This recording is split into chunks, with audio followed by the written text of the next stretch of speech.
I'm live. Hey, everybody. Welcome to Saturday Night Hockey Talk. Let's talk hockey. So, hey, who's here? All about Habs. Hey there, buddy. There's 5 people here. Say hi. Okay, so what are we going to talk about tonight? Let's talk hockey. I guess there's a bunch of stuff to talk about. Oh, the room's filling up. So, who's in the room with me? Who am I talking to? A bit of a different view, I guess. Also, I changed where the camera is. Okay, I'm feeling dumb here all alone. Oh, geez, we dropped down. Hey, Trent, how's it going? How's it going? All about Habs. So, trying to think what the news today. There's not that much news. Starting to be. Hey, Shamir, how's it going? Starting to be some talk about possibly. Now I don't know how serious the talk is, but about not having a season. So, I'm not sure where it's going to be going. From what the hockey guy says, I don't know if you saw his video today. He's talking about bubbles again. It looks like if we're going to have a season, they're going to have to start in bubbles. And then I was reading where some of the owners are starting to talk about how it's okay if they don't care if there's a season now. We'll wait till next year, that kind of thing. I was a minute late. Oh my God, please don't report me. Was I really? I think it was about 30 seconds late. Sorry. The reason why was last second I had to get a bottle of water. So yeah, sorry about that. So what's up with you guys? Who else is here? There's 8 people in the room. There's got to be more than, let's see, what am I talking to? 3, 4 people. Who are the other 4 people in the room? And what do you guys want to talk about? Like, give me some subjects. It's so quiet. Like, there's so little going on. It's hard to find. Like, if they cancel the season, and then that means we're looking at about 9 months before we have hockey again. I don't freaking know what I'm gonna do for 9 months without hockey. So, I hope they don't. I hope they don't cancel. Put the mini Christmas tree in your room today. All right, yeah, it's Christmas season. I'm probably not. You're not going to see probably any Christmas decorations here. Although if I'm going to do my live streams from this shot, I got to fill up the door there. I got to put stuff there. It's kind of blah, just white. I guess I could angle it over that way a bit. There we go. A little bit better. Trade Byron, Kulak, and Mete for Brady Kachuk. No. No, I mean, that's not going to happen. It's what? 1, 2, Byron, Kulak, and Mete. 2 defensemen. Like, you know what? First of all, Bergevin's the GM. He's a defenseman. He believes, and like you should, you can never have too many defensemen. So I doubt it's going to trade both Kulak and Mete away. Unless, of course, if Juleson and Fleury are both ready, I guess that's a possibility.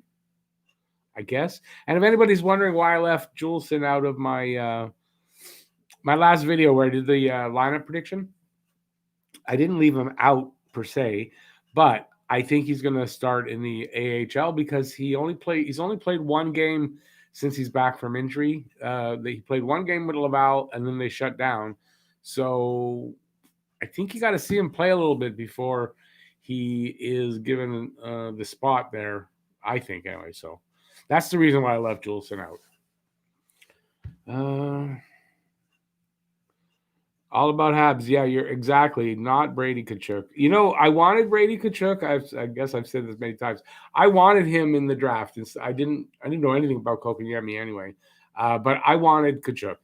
But now that I've seen him on another team, I don't really want him on our team. I don't really like the guy, and yeah, I don't like his style of play. Although, you know, when a guy plays like that and he's on your team, you're okay with it, you know, type of thing. But I don't like the kid. There's a few things he's done. It's just, you know, it's beyond even being a pest, you know. So no, I vote that down. Okay, so yeah, come on, give me some material to work with. I guess I didn't prepare enough, but there's not much to. I wouldn't have to prepare if there was stuff happening because there'd be stuff to talk about. There's like really nothing going on at all. Rob and Dario. Hey, Rob, how's it going, buddy? So I'm trying to go think of what I'm blank here now. Isn't that bad? Is that bad for my live stream to be totally blank on what to talk about? Habs fan for life. How's it going, buddy? Thanks for coming in. Appreciate it. So, yeah, like I said, I'm going to rely on oh, here's a good question. Does anybody know what day Christmas falls on? What day of the week? Caulfield playing again tonight. Yeah, as a matter of fact, we started at the same time. Their game is on right now. Hopefully you can get a few more points. George, if I'm correct, George, you're the one you checked out my son's live stream. I appreciate that. Thank you. I appreciate that. Good time to promote him again. He's live streaming right now. My oldest has a Twitch account, a Twitch channel. It's called A Giant Robot. It is one word, A Giant Robot. If you any gamers out there that want to that are interested, check him out. I'd really appreciate that. He's trying to get to 100 followers. So if you guys have Twitch accounts, if you could go check him out and follow him, and let's push him to the 100 so he can get the donate button on his channel. I'd appreciate that. So anybody wants to go, A Giant Robot. That's my son, Zachary, and he's live streaming right now. And he could use some new followers so that he can get to that 100 follower level. I would so appreciate that. And I know George, he told me George went in there, George Sesford. He wasn't sure, or it could have been, maybe it wasn't George. Maybe, wait a second. No, I'm sorry, George. Thanks anyway for being here. It was Garrett Corsall. But if anybody who does want to go and check it out, I appreciate that. Jeff is in the room. Why would Ottawa make that trade all about the Habs? All about it? Why would they make? Why would Ottawa? Ottawa wouldn't want to make that either. They wouldn't, because he's their isn't Kachuk their number one left winger? So I doubt trading Byron. There's rumors. I've heard rumors about Byron going to Ottawa, so I know that's a rumor. Shamir, thanks. I really appreciate that. It helps. I'm 20. Well, now I'm like $20 below the mark to get a payment for next month. So I was actually, without trying to ask for it, but I was hoping to get there. So that puts me closer. I really appreciate that. And also, I'm trying to get to $25. I've got 10 for the hashtag Movember. If anybody's interested in, you can see the sign behind me, the Movember. If I raise $15 more, I get invited to something. I don't know. But so I'm just trying to get to the minimum. But if anybody's interested, that description is in the link is in my description for hashtag Movember. If you'd like to do that, I'd appreciate that. Hey, Jeff, I got to read that. But Jeff, say hi to Laylee for me. Say hi. Hi, Laylee. And I'm not sure yet how you did today. I hope you did great, and good luck tomorrow, because I think you play on Sunday as well. Okay, Shamir is saying, been watching the ads all the way through instead of skipping them.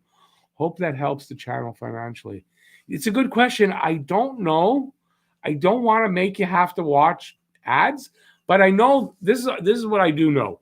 For the skippable ones, as long as you don't click off the video, but you skip at the 5 seconds, I get paid for that. Is there a difference if for what I get paid for that, or all the way through? I honestly don't know I don't know the answer to that. I honestly don't. But hey, Shamir, I appreciate that. Also wanted to get another entry for that pint glass. Oh yeah, that's right, the pint glass. I almost forgot about that. Let me go just reach over here. This is what Shamir is talking about. With the logo. Okay, I'm not a really good spokesperson. The glass. Yeah, this is a pint glass with the beautiful Habs logo. This is the next. So Shamir's got 2 entries in. As a matter of fact, Shamir, if nobody else enters, this is yours, because you're the only 2 entries, I do believe. But any super chats, super stickers, and any memberships, you get entered to win this glass. So good luck. Right now, Shamir doesn't need luck because he's definitely winning it unless anybody else donates. Although I say that, Jeff, I do believe, Jeff and Shamir are in it because Jeff gave me a super chat last week, I do believe. So I apologize, Jeff, for that. So I guess I got Jeff and Shamir in there. So yeah, if anybody wants to do that, that's how you do that. And yeah. So let's get back to you guys. Why does everyone want to make more trades? I think we are okay the way we are. I agree with you, Rob. I agree with you. I don't think there's going to be much more movement anyway. Not until training camp, because I think they need to see how Paling, Fleury, and I guess for that sake, Juleson as well, how they're doing before they make any decisions. They made some good moves, and I don't think they're going to make anything else right now. And besides, now with the possibility, I guess, of this new talk about possibly canceling the season, how does that really affect them going forward? It's not like if they cancel the season, there's no season. So the question then becomes, what happens with the contracts? So does that mean Jake Allen is going to be exposed to Seattle and we don't get to see him at all? Maybe, or like there's a lot of questions there, which is probably going to be, Jeff, since you're here and listening, I think that's our subject for the podcast. There's a few things I wrote out, and yeah, it has to do with that kind of stuff. Yeah, don't know how to get on that. Yeah, right, more trades. No, I don't think there's going to be anything. Like I said, anyways, I not before training camp. I don't expect to hear anything, but who knows? Happy with our lineup. All right. Yeah, I think the lineup's pretty damn good. I think I said it in the lineup video that I just did. When I'm doing all these videos comparing through the league, all the goalie tandems, top 4 defensemen, top 2 centers, all that. In doing that, I'm finding Montreal, they rank pretty high all through the league. So they're a much improved team. They're going to be a good team. So the question that's out there now is who's going to win the All-Canadian division. And you saw my video. I've got only members know what my pick is. I forgot that. I did a video for the members only, and in it was kind of a rant against the Montreal-Toronto bias from how Toronto, everything's Toronto Maple Leafs, everything's Toronto Maple Leafs. So I did a rant about that based on an article, and in the article, the writer did her picks for the All-Canadian division, and so I gave my pick of where they would finish up. I picked Montreal because I don't know if I'm going to do this video for the big channel or not, so it doesn't matter.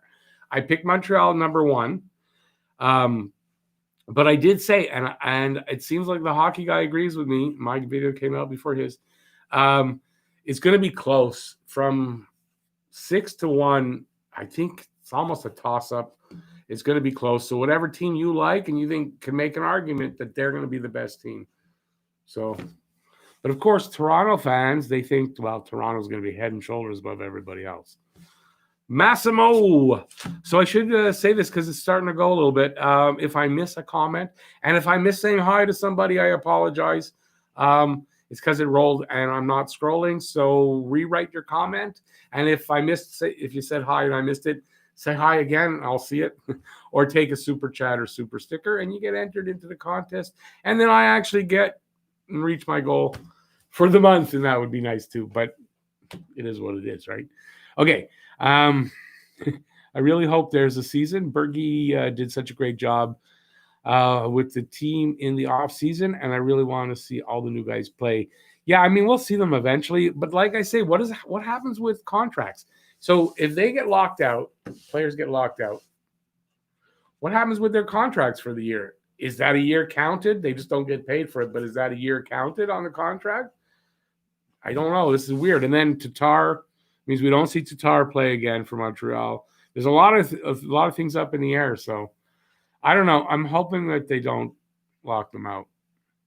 The NHL will be a 6 to 10 team league if they cancel the season. Teams will go bankrupt. I would think so, but apparently not, according to the piece that I wrote and read anyway. So yeah, I would think that they're going to do everything they can to get a season in. I don't think they'll lock them out, but the talk is starting to be out there now. Personally, this is from Shamir. Personally, I think we'll still have a season. NHL can't be the only league to not have a season if the NBA, NFL, MLB, etc. have a season. Yeah, I tend to agree with that. I don't think now we're definitely not going to get an 82 game season. I think that's pretty much out the window. But, we'll get 48 games, and I have a feeling that's what we'll get. I don't think even a 60 game season is going to end up being. But we'll know within about a week. If they don't announce things starting so that January 1st they can start the season, we're getting a 48 game season probably starting February 1st. And if they have to arrange the bubble, and if that's how they're going to do it with 4 bubbles, each division in a bubble, that's going to take a little extra time. So yeah, it's looking maybe like it's going to be a February 1st start and 48 games. And I would have to think probably somewhere like 12 games, they get a break, back in the bubble for 12 games. I don't know how they're going to work that out. And I don't know how the bubble stays the bubble. But I don't know. We'll have to find out. There's a lot up in the air right now. A lot. Rick, would you trade Tatar for a good prospect and a couple of picks, then sign Hoffman for a year at what Tatar would want in an extension? No, and I'll tell you why. The trading Tatar now, look, if you want to, with all the moves Montreal's made, they're not looking to say, you know what, we'll do a few other things and we'll wait another season before we make a run. I think what you saw them do the moves and everything, I think they're going to try to make a run if they can. To trade Tatar, bring in Hoffman, changes your chemistry, your dynamic. I don't know that's a good idea, especially when Tatar is your leading point getter, tied with Gallagher for leading goals. I don't know that that's really what you want to do. So I'd have to say no to that. You don't trade Tatar. You probably have your best chance. And like I said, you bring in Hoffman, you don't know what that means and how it changes the dynamic on the team. There's a Leafs fans article saying the Habs would be the worst team in the All-Canadian division. Yeah, okay, that's from Editor and Leaf. That's on Twitter. That guy's just a joke. So don't even read. I didn't even read the article because he's just a joke, that guy. So yeah, he's just trying to get, that's a guy that's writing things to get a rise out of people just so that he can get likes or comments or retweets, whatever, to get action on Twitter so that he can feel that he's relevant, I guess is the word. Rick Lego posted a vid talking about a Leaf writer who wrote about the Habs being the worst team in all Canadian division by as much. Yeah, no, that's this guy, Editor and Leaf. Like you see an article or anything, if you're on Twitter and you see anything from this guy, just like it's not even worth looking at. It's like you're wasting your eyesight looking at it. In a 48-game season, doesn't Price get at least 38 starts? No, because think about it. You know what? Maybe in a regular 48-game season, but in this case, they have a real time problem, right? You have the Olympics starting mid-July. I'm not sure exactly when in July. I think actually near the end of July. Or is it mid-July? But they have to finish before. Why? Because their contract in the U.S. is NBC. NBC is carrying the Olympics. The hockey needs to be done by the time the Olympics start. So they have a time crunch. That means the schedule is going to be compressed. You're going to have a lot of back-to-back games. You're going to, although I'll tell you this, you might not have, if it's in a bubble, it might not be that as bad. But the point of the reason they brought Jake Allen in mostly was they want him to play pretty much half the games. So I think in a 48-game season, You're going to see Allen start probably 14 to 16 games, and Price start 22 to 24 games. That's my guess. Now, could I be wrong? Yeah, could be wrong. But they didn't bring Jake Allen in to start 10 games, even in a 48-game season. They didn't. They brought Jake Allen in, and paying the money that they're paying him right now on his contract is to start more than 25% of the games. That I can pretty much guarantee you. He's playing at the very least a third of the games, and I think as at the most half the games. And this is not just like me saying this. Saw an interview with Stefan Waite, who's the goalie coach, and this is what he said. Now, this was talking without thinking that they're going to be in a bubble and they're going from arena to arena. And you can have a lot of back-to-back games, 3 games in 4 nights, and possibly 4 games in 5 nights the odd time. And they figured they're going to need a guy who can play half the time. Let's get the best guy out there. And that's what they did. That's why they got Allen.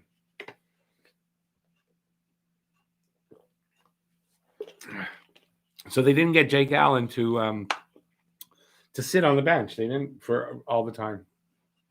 Besides, this is a guy that can win. This is a guy you can put in there and be fairly confident he's going to give you just as good a chance, almost as good a chance as Carey Price is to win. And so he'll be out there.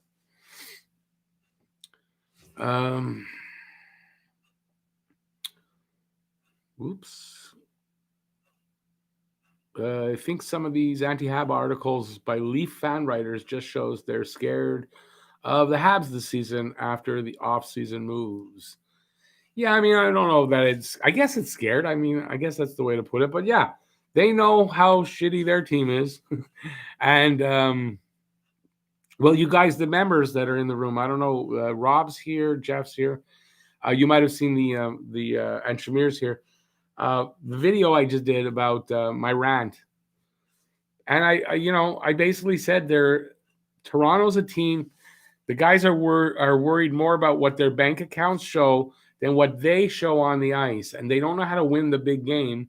Whereas Montreal's a team that, yes, they haven't been there in a while yet. But one thing they do know, and we do know, is they're not worried all about their bank accounts. And they do know how to win the big game. And if they don't, there's plenty of experience around them in the city, ex-players, all that can teach them how and explain it and mentor them that way. So we got a lot better chance here. They don't have that in Toronto. They haven't won anything big in 53 years. So, I think the Leaf fans realize their window is closing fast, and they really didn't get the team that they want, that they need to win this upcoming season. They don't have the team that. It's not to say that they can't, because anything can happen once they get on the ice, but I don't see that team in Toronto. I don't see that being a winner. They might get to the postseason. They might even win a round, but I don't see that team going far. Not until they learn how to win. They really don't think Ottawa would be the worst. Yeah, I think, the guy who wrote that, he's a Leaf fan. Listen, Ottawa should be the worst. If they're not, I'd be surprised. It doesn't mean that Ottawa's not getting better. It just, it takes time. They are getting better. I don't think it'll show this year, and especially in an all-Canadian division, because the 6 teams with them, the other 6 Canadian teams, they're all pretty close and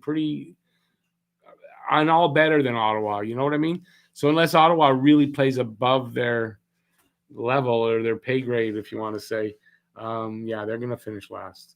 That's about the only, honestly, in the all-Canadian division, it's about the only thing you can almost, because you can't for sure. Other things, injuries and stuff could say Ottawa finishes higher, someone drops down. But you can almost write that one in with confidence that Ottawa will finish last. And that, like I said, after that, don't know. I feel Montreal is the better team of the Canadian teams. I really honestly do. Because I've looked at broken them down by position, and to me, Montreal is one of the better teams in the league. And the only way we'll know that for sure, obviously, though, is once the games start. But I think once the games start, my suspicion is going to be played out that Montreal is a damn good team. They've improved a lot, and they're going to be hard to play against, and the goaltending is going to be good, and the defense is going to be good, and all that. It's going to be a good team. Hey, Lou, I see you're on there. You're watching on your TV. Hi and bye. Why are you saying bye? Hi and then bye. Thanks for coming in, though, and checking it out, Lou. This is the problem with having teams in non-hockey cities with owners that don't care about the game. It's the Arizona and Floridas of the league that are going to want the season canceled. Yeah, I mean, this is true. Although, honestly, I don't see how any owner could really want that. Even if you get in 48 games, at least you're getting some income. So, Jeff, trade Tatar at the deadline no matter what. Okay. And I think we might have had this talk. I think I scrolled past. Let me get back to where it was. Right. So Montreal's in the playoffs, and they're looking good. Why would you trade him at the deadline? Just to get what? What are you going to get back for Thomas Tatar? First of all, what are you going to get back for Thomas Tatar? If you're expecting you're going to get back this big take, I don't think so. You're going to get back less than you're hoping for, more than likely, and you're going to lose your opportunity, also more than likely, for success in the playoffs. I can't disagree with you more on something, Jeff. It's the first time, too. But you got to explain to me why, if you haven't already in there and I haven't gotten to it. Let's see. Okay, Rick. Hey, Rob. Thanks a lot. I appreciate coming in, as always, and your membership, always. Garrett, there you are. Thanks, Garrett, for checking out my son's stream. I was telling people I thought it was somebody different, and I read, oh no, it's Garrett. So I appreciate that. Let's see what he said there. Actually, I went to watch your son's stream last night. Looking forward to seeing what both of your channels bring. Yeah, I honestly haven't seen it. I'm not into gaming at all anyway. But yeah, I hope he's doing well. And just to remind everybody, if you don't mind checking it out, if you guys have Twitch, if you're into Twitch, if you check him out, A Giant Robot, just give him a follow, help him push him to 100 followers so that he goes up, something happens.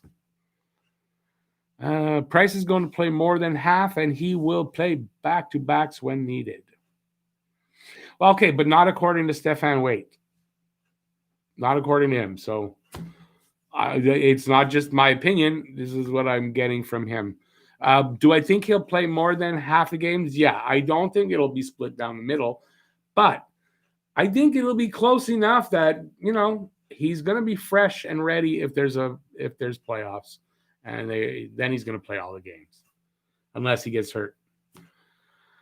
Messabo, I mean, by trading Tatar, if they get a package like a Blake Coleman package or Tyler Toffoli package, even in a playoff run, it seems almost like a no-brainer. Okay, I guess, but you got to think of something else that maybe you're not. You're also changing the dynamic on the team. You're changing the chemistry on the team, and you don't know how that's going to be. So you could take this team that everything's going great and you're heading towards good things, and then you move a piece like Tatar, and it doesn't whoever it is you bring back, if you bring back or don't, and then everything's different, and they just don't get there again or don't get to that. You know what I mean? And they bow out. I think that's something to think about. So you might lose Tatar for nothing. It's a possibility, but it happens, and teams do that happens to teams.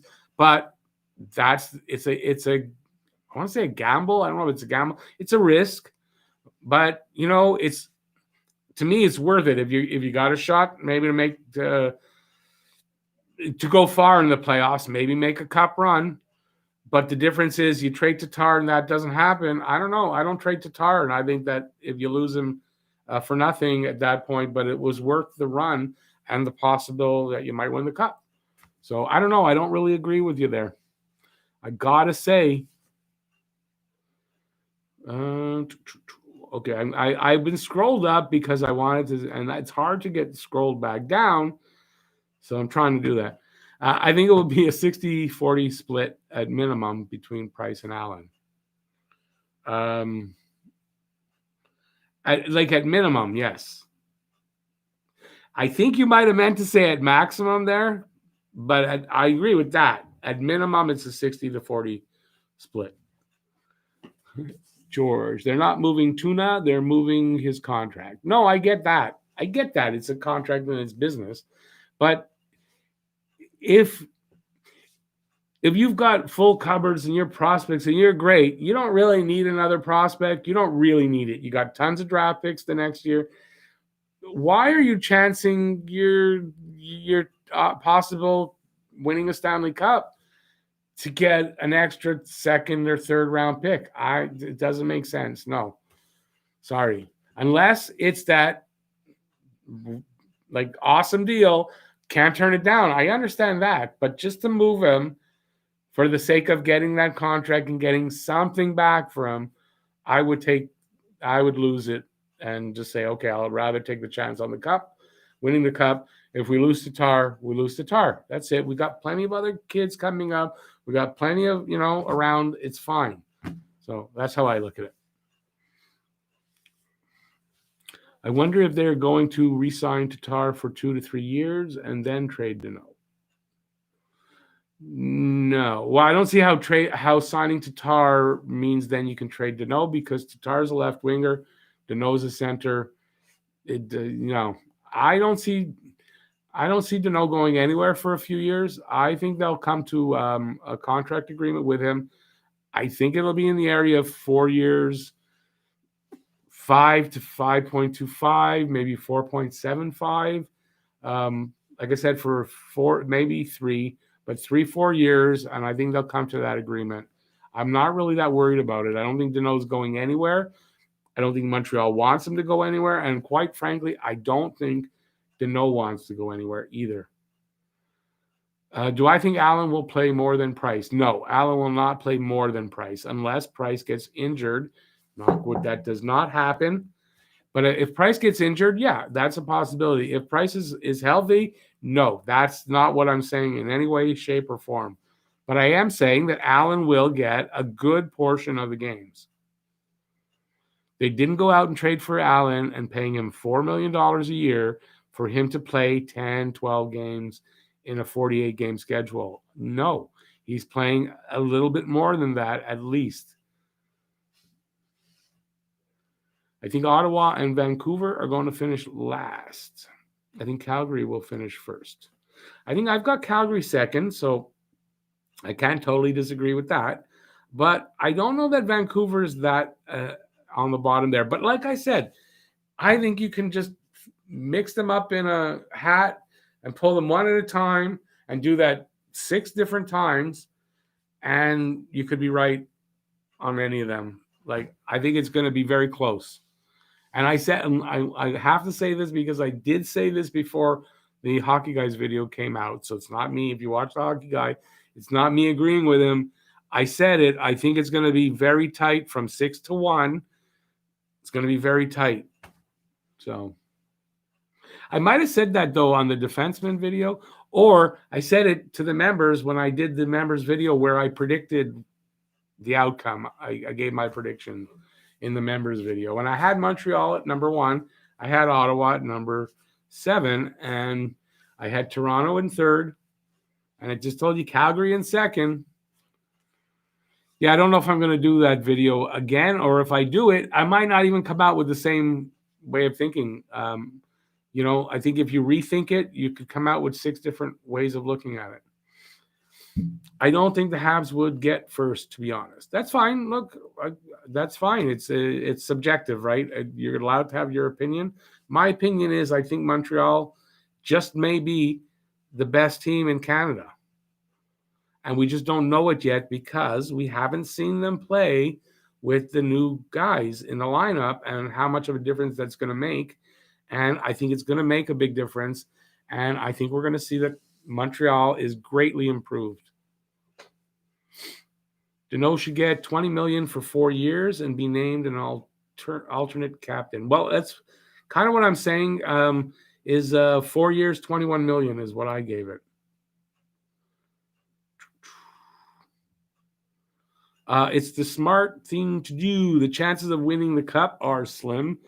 Bringing back Tatar is going to cost too much. We are in a cap crunch for Deneau, KK, and Suzuki. I didn't say they're going to bring back Tatar, though, Jeff. I did not say that.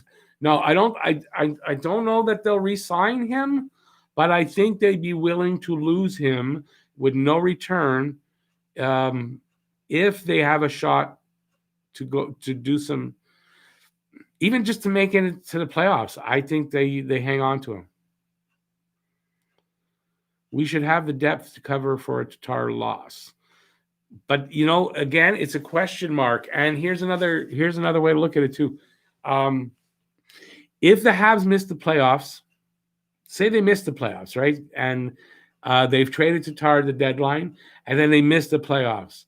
That might mean the end of Marc Bergevin's job. I don't think he does that. I think holding on to Tatar gives him the best shot at getting to the playoffs and hanging on to the job. Because if they don't make the playoffs, I do think it's a possibility he gets fired. I'm not saying it's a sure thing, though, but I think it's a good possibility. And so I think that's another angle at it. You got to look and say that I don't think he would do that. So, and I don't know that the depth covers a Tatar loss. We don't know because it's questionable. It's not questionable depth, but it's question marks because they're young. So, that's how I'm looking at it. So you got to take it, and I think you got to take into account Bergie's job, because why would he do something that for sure might make him lose his job when they can really afford if he walks away without any kind of a return. They can, especially if we find out this season that Drouin came through and had a good season. If that's the case, even more so, then they can let Tatar walk at the end of the season. All about Habs. Thanks. Hey, buddy, I appreciate coming in. The first one in and first one to make a comment. They're not going to pay Price $10 million to sit on the bench healthy, especially in an all-Canadian division. Price is going to play 2 games to Allen's every one. Well, I did say minimum a third of the games. Didn't I say that? I think I did. So I agree with you. That's fine. I agree with you with that.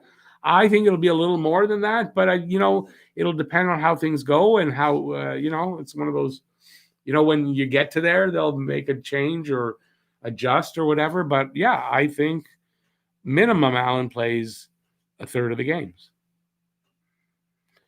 Is it just me or Toronto's players always pay attention to the moolah instead of their gameplay? That's why I remember saying for them not to even consider offer sheeting Marner. Well, I think it's clear that these guys are more. What is the word I'm looking for? They care more about what their bank accounts show than what they show on the ice. And when you're like that, you're not going to win the big game very often, if at all, right? Because you win big games and you win playoff series because you have heart and you play for the win, not for the bank account. You play for your teammates, you play for the logo on your chest, you play for the fans in the stands. It's a big difference.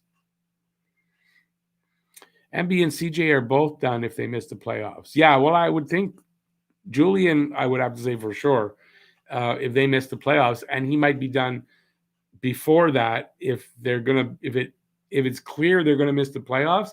I don't think he makes it to the end. That's for sure. And then with Bergevin, though, I'm not 100% sold that he for sure does, but I tend to think that he will. But I'm not 100% sold on that. He may have another season in him after that. So I don't know. But listen, you could be right. I could be right. I feel like Mark made all these moves because he knew his contract is coming up. Well, of course he does. Hey, Drew Deeks. Let's see, Rick, what's the latest you think next season gets going? Well, I was saying it earlier. By the way, everybody, just because I'm Drew Deeks, he's got a channel. Check him out. It's, I guess, just type in Drew Deeks. And please give him a subscribe and help him. He's got some goals to reach. Help him get up higher up. So that's Drew Deeks on YouTube. Type it in, and he's got some interesting interviews on there. So what's the latest I think next season gets going? I was just talking about it. I don't think they can go much past February 1st because you're welcome, buddy. No problem.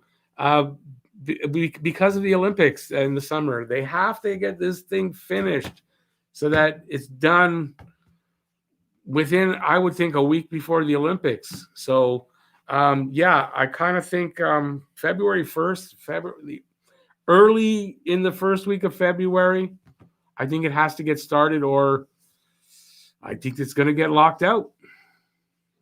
But I think it'll get started. I think they'll come to an agreement because I think both sides know that they need to play. They both know they need to play. When it comes down to crunch time, and it's going to be like, it's the NHL. If February 1st is the last day they can go to where they got to start, it could go that long. They'll wait till that freaking day. That's the NHL. But they both know they've got to play, and they might drag it out a little bit, but they're going to come to something. So I think we'll see a 48-game season starting February 1st to February 4th is kind of what's floating in my head. And I think that's what we're looking at. If anybody else got an idea about it, let me know what you guys think, by the way. Don't just leave it up to me. Let's see. When you get hyped like you do in Toronto, you create that culture for your players. It's not the players in Toronto. It's the city and media last to blame. Well, I think they put almost too much pressure on them, right? That they've got to be the best. Oh, we got to be the best. You know what? You might not be. And you don't have to be the best to win. You know what I mean? You can be the last one into the freaking playoffs and still win. So, yeah. Hey, Gislain, long time no see. It is true. Hope you've been doing well and keeping well in all this. Hey, Massimo, hey, thanks. Hey, as always, thanks for coming in. I really appreciate that.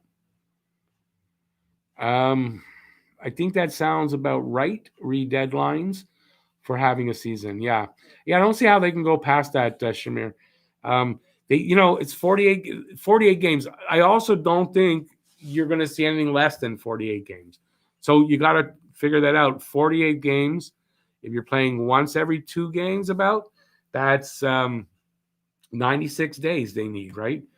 Now, off the top of my head, February, March, April, May, June to first week of July. I don't know how many days that is, but plus you got to have playoffs. So it's 96 days for regular season, and they want to have full playoffs, which we know takes about 2 months. So that's another 60, 96, 156 days. I don't know where they're not going to have any time after that. It won't happen. Billions of dollars on the line. No way they don't play unless North America completely shuts down everything. No, I tend to agree with you that no matter what their disagreement is now, by the date where they got to do it or that's over, they'll get it done. So, yeah. But I think we're looking at a 48-game season. If Tatar stays, where does Bergie find $1.5 million cap space? Does Byron go instead? First of all, Tatar's staying for this season. So what the cap buffer that they need, that's not going to be solved by trading Tatar. I don't think Tatar's the guy to go. I think Byron could be the guy, but I think his $3.4 million is also going to be a problem, depending on where he could go, because there's not a lot of teams that can take that on. Really, there's not a lot of teams. So I don't even know if Byron is the one, even though that I thought is the most likely scenario. It also leaves the most, to me, the most, what's the word I'm looking for now? What I think the team will look like, it leaves that behind. So Byron going, but I said it in the video with the predictions. Yeah, you can do it a different way. You can send Wheel to the minors or maybe trade Wheel, but you can send Wheel to the minors. You get $1,075,000 in cap relief. You have to bring somebody back though at minimum, so you're at $375,000 about cap relief. They already have 383 under, so now you're looking at you got 750 under the cap, so you're about halfway there. Excuse me. Then you got to trade somebody, and maybe they trade Kulak, who's got a tradable contract. Plus, if you do trade Kulak, you lose the 1.875. You bring somebody back in, like Fleury, at the league minimum that he's making, and you've saved another $1 million. And now you're looking at your under $2 million cap space. And, that's okay to go into the season with about 1.7, 1.8 million in cap space. That's another way to make it work without having to trade one of those guys I had in that first video. And believe me, there's other ways to make it work too. It's not the only 5 ways, but there's ways to make it work. So they're not trading Tatar going into next season, I don't think. No. If they're trading him, they're trading him at the deadline. I think that's it.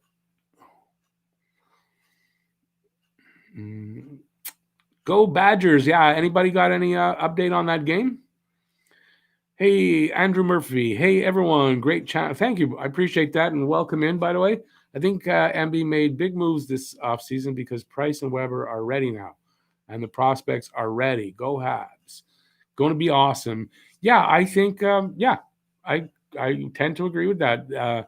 He's not wanting to have to go and say, well, wait till next year. If they can do it this year, they want to do it this year. They've made their moves. And, Price and Weber, they're not getting any younger, that's for sure.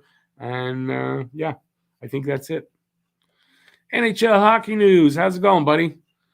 If MB plans to trade Tatar, when do you think the Habs should trade him, knowing he won't be the future because of money? Term with the future. Well, okay, I get you're coming in late, but because we've been talking about this. My opinion is, like I said in my video, that if they're in the running, if they're in a playoff run or cup run, they're not trading him at the deadline. They're not. If they're really going to be out of it, they'll move him at the deadline. I think that they'll hang on to Tatar and take the chance of losing him for nothing. And try to win go as far as they can. Did I get all that? Yeah. Randy N. Hey, buddy. Watching 1993 Game 4, LA versus Habs, now on Sportsnet. Game 4, the one before. Yeah, Game 5 is the big one. Yeah, what a great series. That's probably my favorite series that I've watched them win. I really don't think Byron is tradable. That's a lot of money for 2 years for teams to eat for a mediocre player. Yeah, when I did the video, it wasn't really based on the viability of him being traded. I was just saying that's what I think is most likely and works best, I guess. But there are teams like you may have to retain a little bit of salary though. But like Ottawa's got the salary. They've got the cap space. He's from Ottawa. They could use all the help they could get. I don't know if he helps them a ton there, but so no. I think there's a good possibility that they work out a way to get under the cap the amount that they want. And Byron doesn't move. Besides, I really think that Byron could be a good winger for KK with his speed, the ability to get to the net, and out of the blue getting to the net. Like, there's Byron at the net, like that kind of stuff. I think with Toffoli and Byron as his wings, it could work. KK's big, Toffoli's over 6 feet. So it doesn't matter that Byron is small. He could be the small guy on that line. It could work. So, yeah. 2-2. Okay, the Badgers game is tied at 2. Did Caulfield, I guess you would have said, though, but Caulfield, I guess, didn't get anything. Andrew Murphy, someone may take Byron if you add a pick. Yeah, that's a possibility. Montreal's cupboard is still pretty stocked. Yeah, they've got 14 picks for next season, so they can move a pick. But you know what? Their chances of going far and doing damage, I think Byron helps them. So not moving him is probably a good thing if they don't move him. I still think it's stupid to pay a player based on its last year production with the future year cap space. And how do you mean? Like, who are we talking about here? I think the days of paying players for what they've done, as opposed to paying a guy for what you think he's going to do, I think those days are over. You're paying guys, I think now, most teams are paying their guys for what they're going to be doing and not necessarily based on what they've done. So I think it's something that's changing in the NHL. And I think that's the best way. You got to stop paying players for what they've done, because you tend to pay guys when they're too old, and you're paying them too much when they're older and because they had a good career. But it's not what they've done, but what they're going to do for you. If a player is overperforming and you have old cap space left, you should be able to use that unused cap space as performance bonus at the end of a year. Wait a second. Are you saying like from last year's old cap space and just carry it over? I don't think they could do something like that. You'd end up at 1 year with a team that hasn't used extra cap space in 10 years, and now they can have a $175 million salary for that year. No, you can't have that. Unless I'm misinterpreting what you're saying, Gislain. Sorry if I am. Duncan, Idaho, 3-2 Arizona. Wait. Arizona playing what? Am I missing something?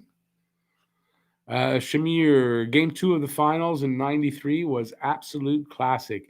Is it game 2? Was that the curve stick? Was game 2, wasn't it? Where they got, what's his name? McSorley's illegal stick? And that set up the rest of the series. So I'm not sure if it was game 1 or 2. I think it was game 2. Byron plays a key role for KK. I think Byron on KK's line would work. Wolverine, I see you retracted a message, but I see you there. How's it going, buddy? Haven't seen you in a while. I hope you're doing well, actually. And I hope your parents are doing well, because I know they had that COVID scare. Ottawa would be better off letting the kids play. But that's more beneficial to them than have an old guy taking ice time. True. What do you think is the most impactful move MB had done? Mine is between the Pacioretty trade and acquiring Danault pick, which equals Romanov. The Pacioretty trade is definitely the big moves. But those are in the past. There's going to be some more good ones coming up as well. But yeah, I think the Danault getting Suzuki and Tatar for Pacioretty. Arizona State. Oh, it's Arizona State that they're playing. Oh, I'm sorry. Didn't realize that's who they were playing. Nice lineups today. Thanks. I appreciate that. That was one of my easiest videos to do. It's weird. When did I film that? That was yesterday. So, I was just sitting here trying to think of some ideas. And all of a sudden, my brain went through the lineup. And it went, oh, I should do that video today. And I just wrote it out, filmed it, and put it up. One of the easiest videos I've done in a while. Schmear, yes, talking Habs. That was the game with the illegal stick and the Desjardins hat trick, right? And the Desjardins hat trick. That's right. Yep, that was the turning point of the series. That's for sure. Pacioretty trade, I'd say, keeps on giving. Yeah, that's a great trade. Toffoli is the best move MB has ever made. Just watch and see. Okay, but you have to say you're a little bit biased in that you're a big Toffoli fan and you've wanted to see this for a while, so you're a little overexcited. But it is one. Listen, the amount he signed him for. I mean, at 4.25 million to pick him up like that, that is pretty amazing. And you're right. I think he's going to be a pretty good damn player here because he's still young. He's still got lots to give, and there's good things happening here. I was meaning like last year we had 10 million unused and on last year cap. Let's say after last season, we could have a performance bonus to Gallagher instead of 6.5 million a year for 7 years. Yeah, but no player is going to do that. No player is going to, because that's like, well, maybe I get that money, maybe I don't get that kind of money. No, sign my contract. I get 6.5 million a year, and you can do whatever the hell you want with the rest of the money that there is. No, I doubt anybody. I don't think players would like that. Where could you see us trading Tatar? It's a good question, but it's more a question of, first of all, yeah, we'd be trading at the deadline. It'd be more of because you'd be trading him at the deadline, no contract at the end of the year. Can the team that's getting him, can they re-sign him? Are they looking to re-sign him, or they're looking just to rent him? It's a lot to look at. Because more than likely he'll go to a team as a rental to help them get. So I don't know. It's hard to say who's going to be in the running and who's going to be interested. So I don't know. I don't know.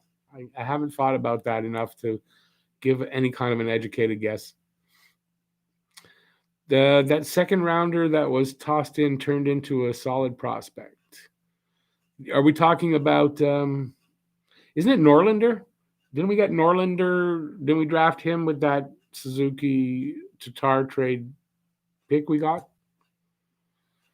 Third line needs to be Lehkonen, KK, and Paling. No, I'm going to tell you why I disagree with you, George. KK is really starting to look good. We need better wingers. Paling's not proven anything, and I don't think I want to saddle KK again with having the wingers that aren't gonna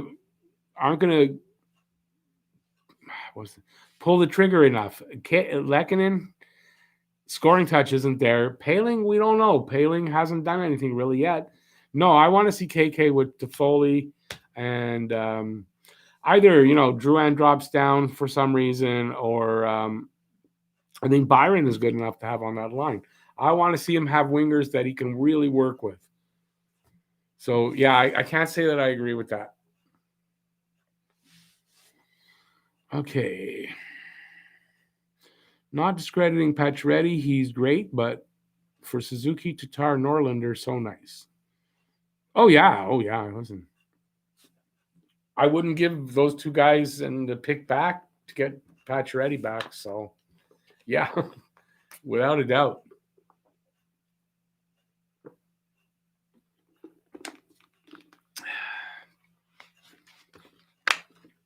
Hey, David.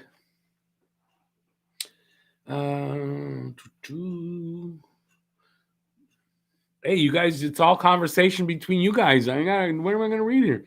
Norlinder and Jacob Laguerriere. Did we get Laguerriere? Oh, yeah, because they traded the pick, got two, and then got Norlinder and Laguerriere. That's right. Norlinder equals PK, as in PK Subban. You can decide if that's a good thing or a bad thing. I know what I think about him, but we disagree about Caulfield too. Well, listen, Caulfield looking good. Caulfield found a way. He was getting frustrated and all that, but he found a way to get in there and be effective and get the points. So I like what I've seen from Caulfield. I'm encouraged what I've seen from Caulfield. And Norlinder, I don't know if he's – I mean, I've heard the reference to him or the comparison to him as PK as well.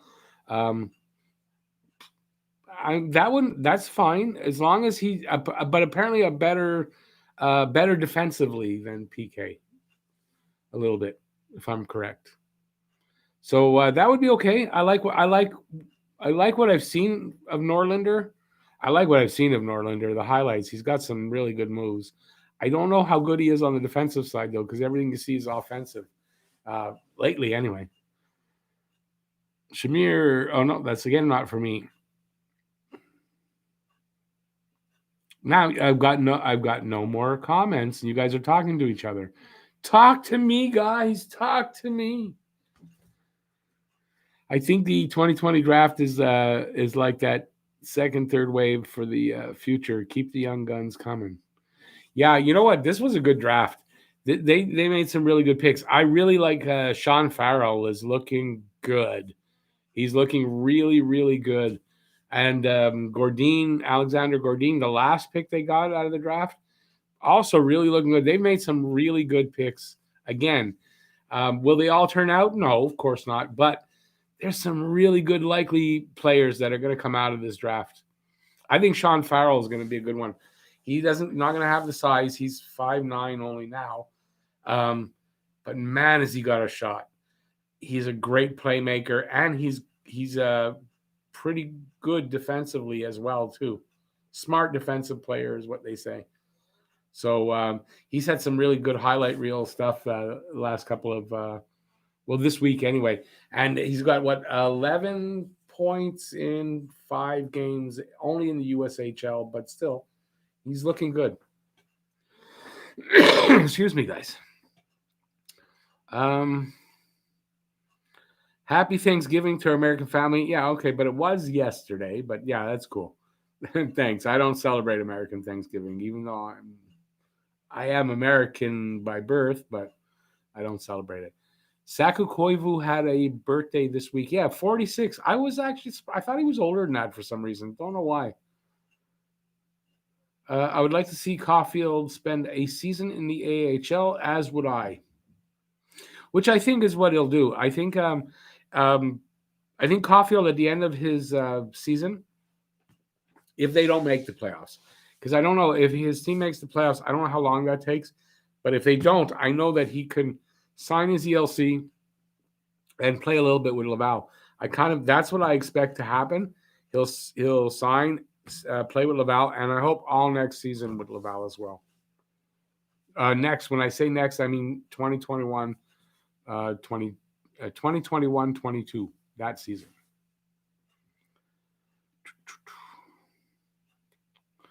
Where am I? Okay, I don't think Montreal can be a top 4 team in an all-Canadian division. Well, Jeff, what happened to us? Our honeymoon is over. We used to agree on everything, and now no. That's cool. That gives us more to talk about on the podcast. I like that. Yeah, honestly, I think they can be the winner of the division, but they could also finish in 6th. It's possible because the teams are going to be really close. So, but no, I think Montreal's got a damn good team, and I think it's going to be borne out in the play in the next season. Johnny Golden, how's it going? Watching the Caulfield game on YouTube. On YouTube? They're showing it on YouTube? Or somebody's showing it there? Yeah, I guess that kind of a game could actually stay up there longer than other types of games that people have tried to stream on YouTube. See, it's a little over an hour. I'm yawning. I'll take a second rounder winning the Norris. Take a second rounder winning the. Oh, I see what you're saying. Yeah. Hey, if he wins the Norris, hey, all the power to him. To me, it makes more business sense to pay someone who was underpaid, but right now we have overpaid. Gallagher would probably not be the best. Habs right wing with Toffoli and Anderson and Caulfield. Well, that's not necessarily the case. But, I mean, you know what? It just means for a lot of really good competition on that right side, and they will work themselves out and who plays where. But it's a good problem to have if you've got 4 guys, and if you throw Armia in on that as well, to have 5 guys that can play on your right side, it's a good problem to have, instead of having one guy that's good and you got to fill in the other 3 spots, which is what Montreal's like normally had lately in the last 10 years. So yeah, it's a damn good problem to have. We're going to look like the Wilder Predators in the future with the D. Well, kind of now, but not as good as those teams. I think all around, we're going to be just a good team all around. We might not have the best, but we're going to be right up there amongst the best. Is hockey my favorite sport? It sure is. Hockey is definitely by far my favorite sport. Detroit Red Wings have a saying: a player needs to spend 100 games in the minors before joining the big team. Yeah. Listen, I don't think there's anything wrong with spending some time in the minors. Some guys, like a Nick Suzuki, I could see, some guys don't. Alexis Lafreniere, that type of player, I don't think they need it. But most players, yeah, I think it's a good idea. PK didn't deserve that Norris. He is awful at defense. Yeah, I don't know that the Norris is about defense as much as it's about offense on defense. So, yeah. But you're right. I mean, you're kind of right. See, we agreed on something. We're getting back on track there, Jeff. I think we can make a deep run in the playoffs, but I think it will be very tough to be top 4 during the season.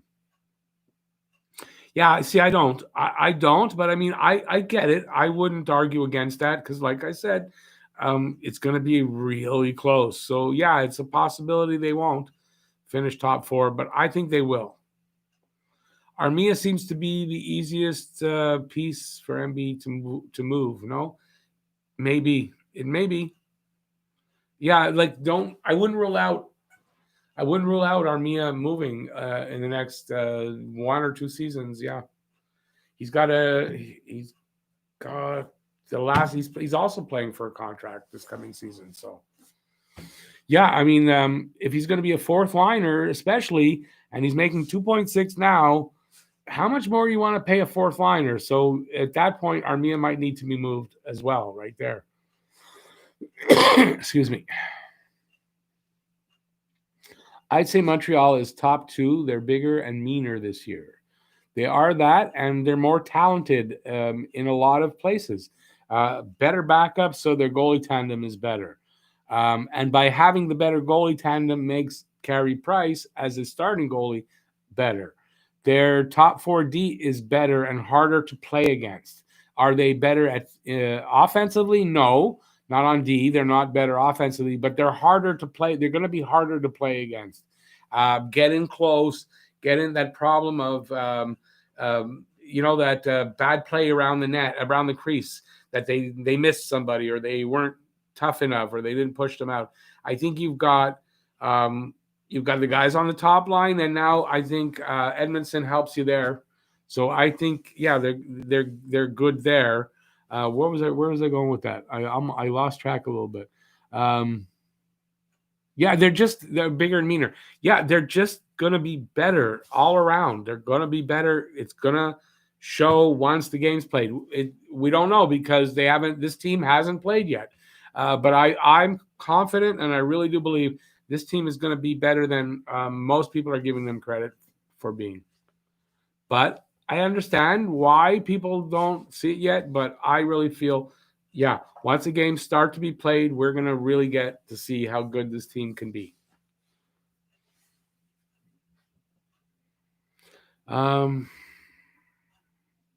As Oilers Canucks fan, what did David say? Sorry, David, I'm getting to it.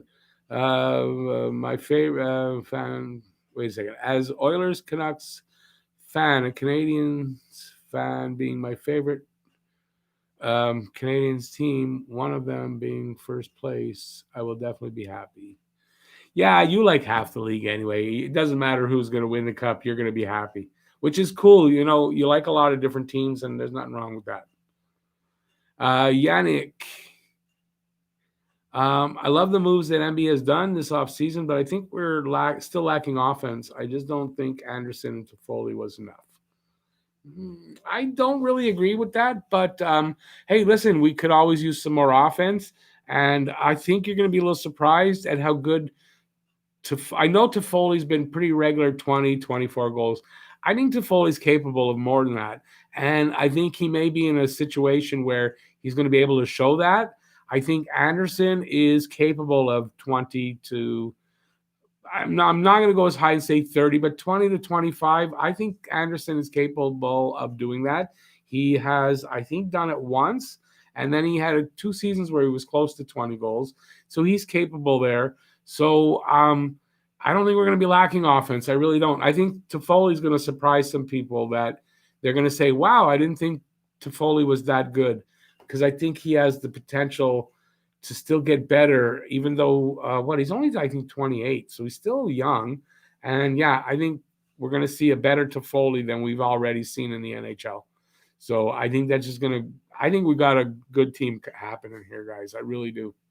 And it's not just rose-colored glasses, Habs fan. I really do. I've gone through the league and comparing, this position and that position and this position, and I like what I see in Montreal compared to the teams around them, and I really do. I think they're gonna be good. I don't think they're the best team in the league. I don't. I'm not gonna say that. Oh, Montreal's gonna win the cup this year. I don't say that. I do. I'll only go as far as saying I really believe Montreal will make the playoffs without having to go through being. Are they going to be a wild card team? I don't think they're going to have to be in that race, but I also don't think they're going to be a sure thing for a cup by any means.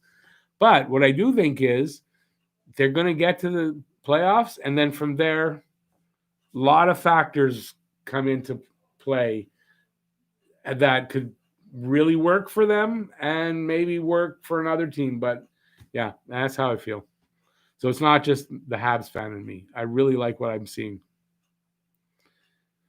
NHL hockey news. Thanks for coming in. I appreciate it if you're still here, because I've scrolled up a little bit and I'm scrolling back down. The Norris is for the top guy that sucks at offense as a forward and sucks on D as a defenseman. That's a good way to put it, Jeff. That's actually an awesome way to put it. And that's why they kind of need, I think it's fair. They should get an award for defensive defenseman. The Norris is clearly not for defensive defenseman. So let's call it what it is. It's for offensive defenseman. And let's have I don't know if it was the hockey guy suggested the name of it or somebody else had the Rod Langway trophy for the defensive defenseman. So I think that's a really good idea. But that's a good way. It's a good way to describe it.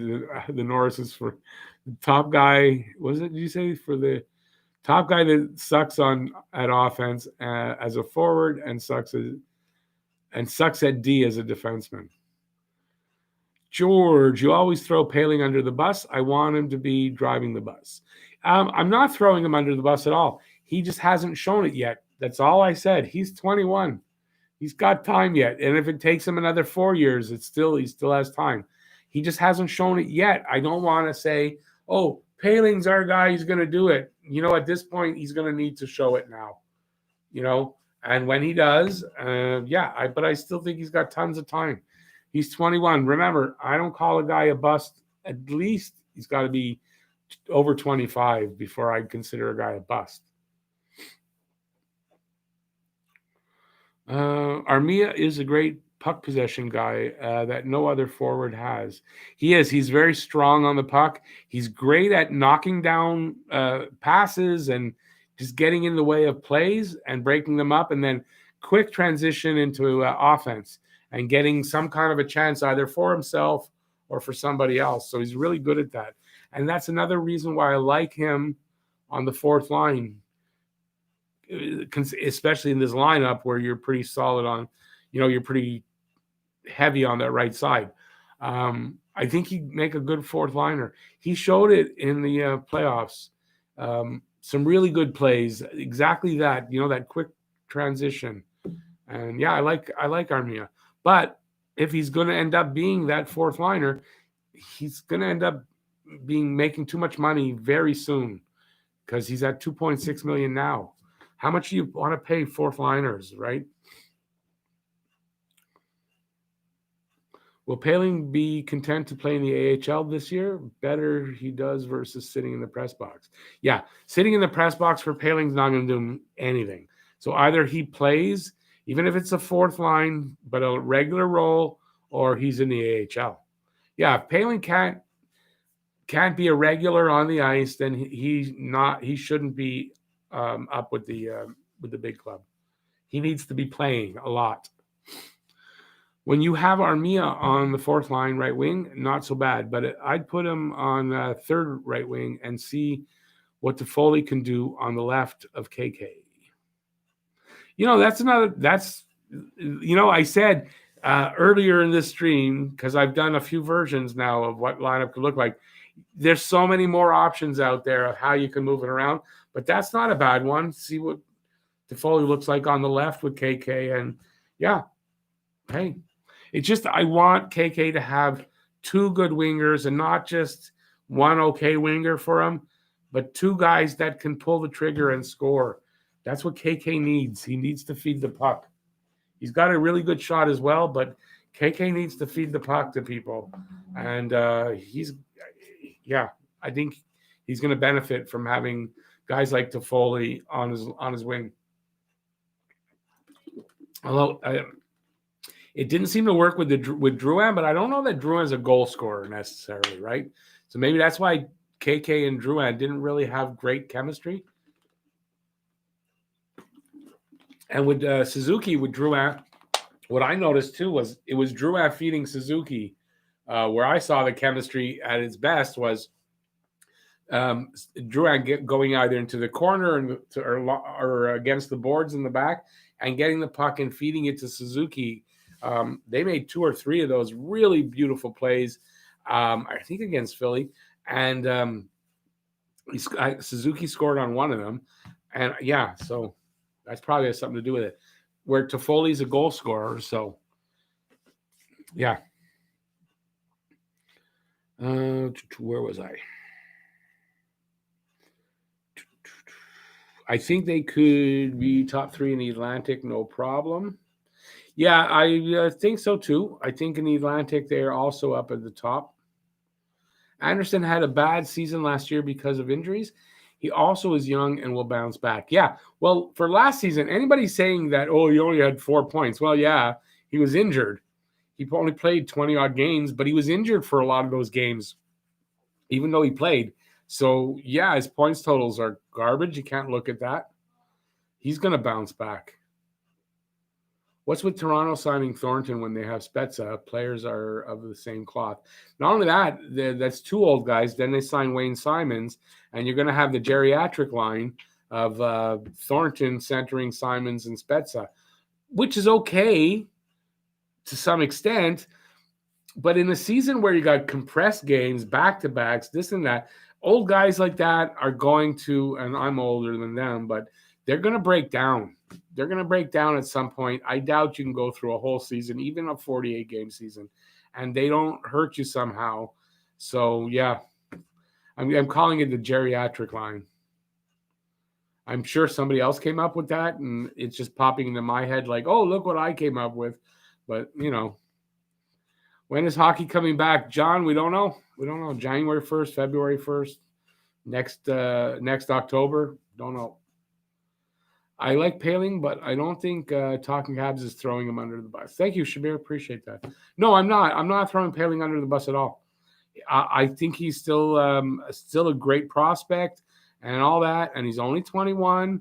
But if he's not going to play a regular role, even if it's on the fourth line, then no, I don't want him sitting really.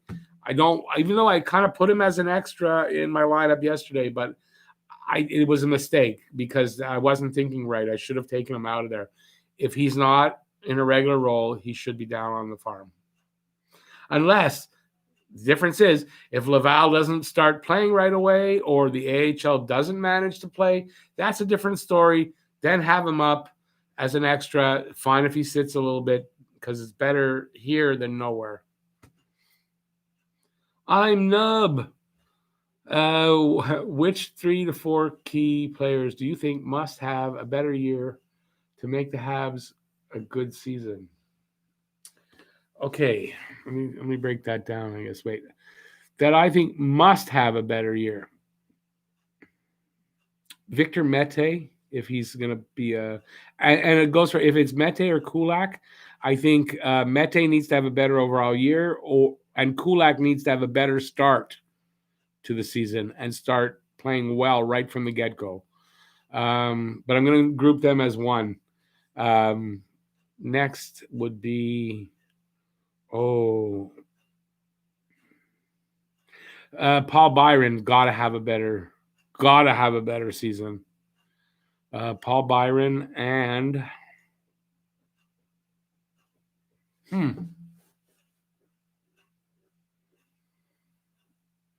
Oh, you want 3 or 4? I gave you 2. Lehkonen. I think Lehkonen would. I don't know if he has to, but how much better off would the Habs be if Lehkonen could just score a little bit more? So there's 3. I'm going to give you those 3.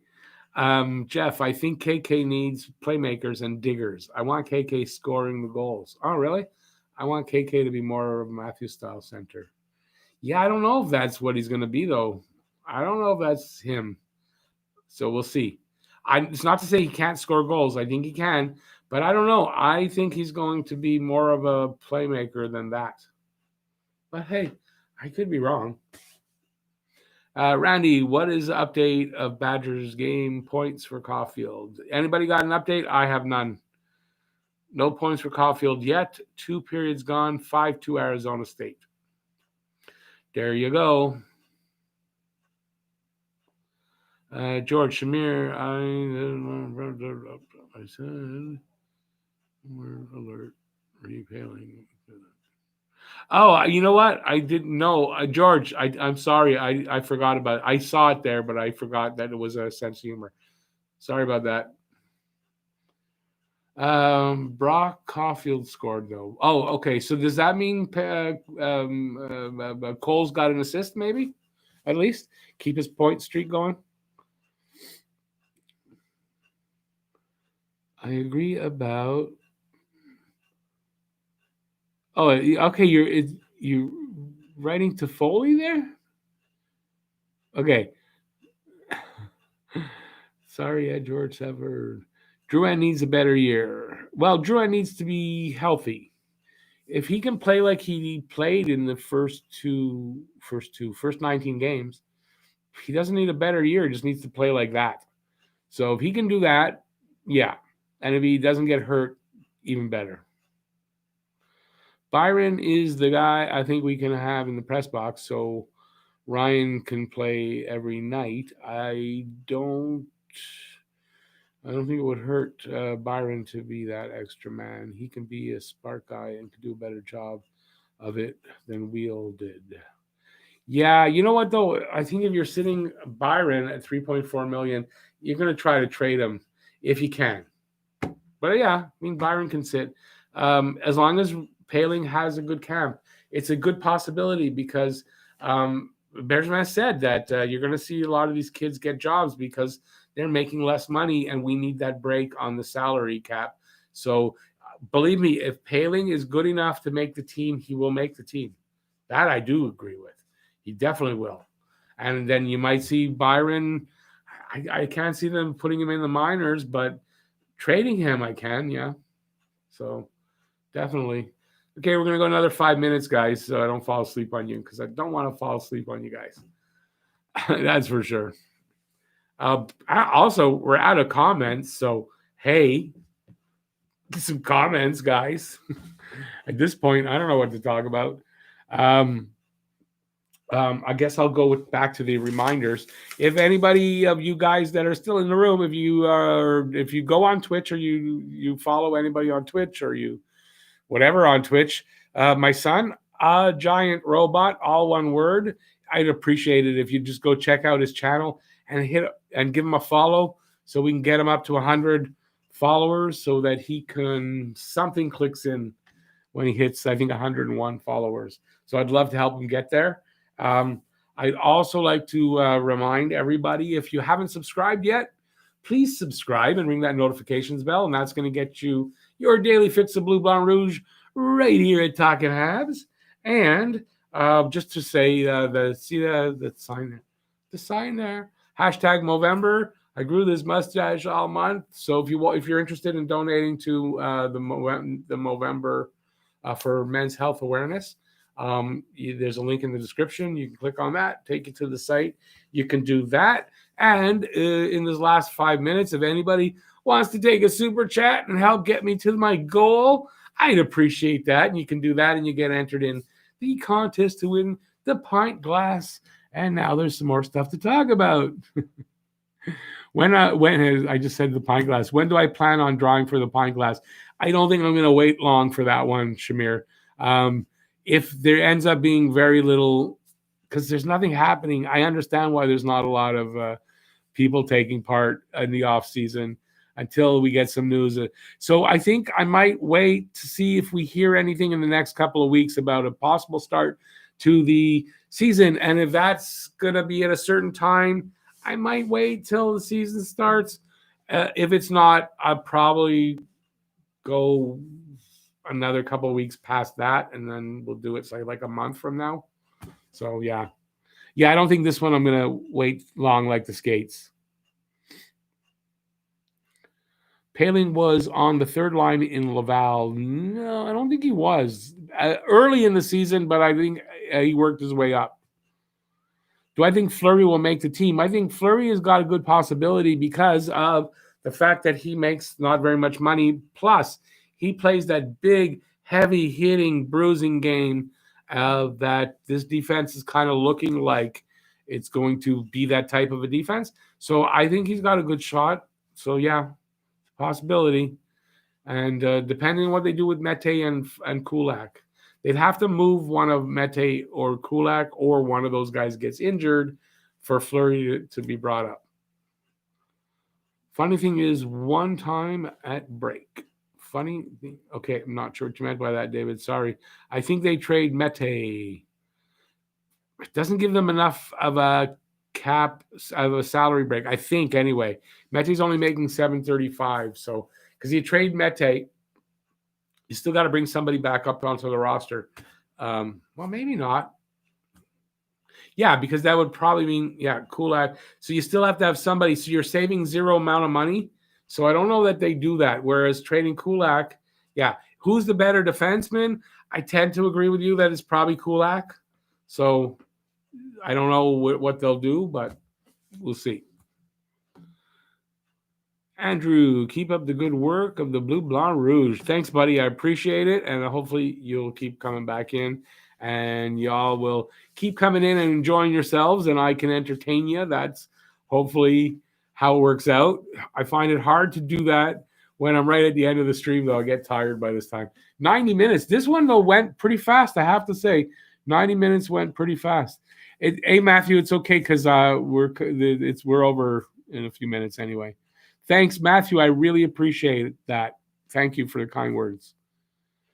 Fleury will be our pleasant surprise on D. Yeah, I think that's a good possibility. Yeah, I do. Because I love the way he is. I love his physical game. He just needs to get a little bit better, I think, on the offensive side of it.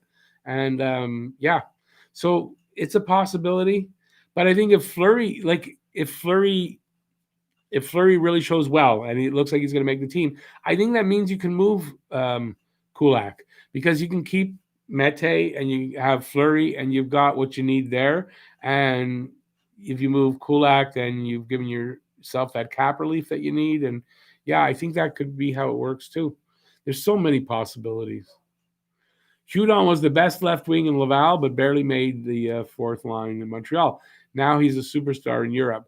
Yeah, see, Hudon is just one of those guys, great in the minors, just doesn't have it in the big leagues, and it happens. There's a lot of guys out there that look great, and then they get called up and they don't look as great. So could Mete play forward? I don't know the answer to that. I mean, could he? I mean, theoretically, yeah. Is he good enough to? I doubt it, especially when you've got some good forwards already here that you don't really need that. Your fourth line's looking good enough that I don't think you really want Mete to be playing forward. So, but I mean, theoretically, yeah, anybody can play forward, right? So, okay. So on that note, bring back Canada Cup for winner of all Canada division. Hey, that's an idea. That's an idea. Okay, on that note, I'm out of comments and I am taking off here. I'm at the 90 minutes and I'm tired. You can see it in my face how tired I am right now. So I've been going to bed earlier than usual lately for about 2 weeks now. So yeah, I don't know what that means. So thanks everybody for being here. I really appreciate it. Thank you, Shamir, for that super chat. It's well appreciated. And yeah, just thank you everybody for the support. The channel's taken off again the last 36 hours. I've gotten 22 or 23 new subscribers. So that's always awesome. And yeah, we'll be I'm speaking for Jeff without having spoken to him in a couple of days, but I think we'll be doing a podcast in the next couple of days. I hope so. I hope the timing works out. And I think we've got the subject matter, like some good, interesting subject matter now, actually. I actually do think we do. So hopefully that'll work out and you guys will check that out. And I think that's it for me. Thanks, everybody. I so appreciate it. Thanks for watching. Thanks for always being here, taking part in these things, supporting the channel. I don't know. I just can't thank you enough. So peace out, everybody. Have a great rest of the night. See you next week on the live stream. Members Wednesday live stream this week. I couldn't work it out on last Wednesday. But Wednesday this week, I'll put it up early too. And yeah, that's it for me. Have a great night, everybody. See you on the flip side, as they say. Bye, y'all.